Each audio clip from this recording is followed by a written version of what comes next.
Watch the sun rise over rows of fresh vegetables as another harvest day begins.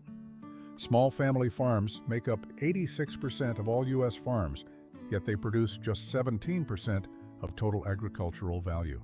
That means these peaceful countryside operations work 41% of America's farmland with remarkable efficiency. A typical small farm averages 229 acres and generates around $185,000 in net income annually. From picking tomatoes that yield 323,000 harvested acres nationwide to collecting sweet corn across 467,000 acres, every basket tells a story of dedication. These quiet mornings of fruit picking and animal care represent the backbone of American agriculture, proving that smaller doesn't mean less important. Made with 1703.co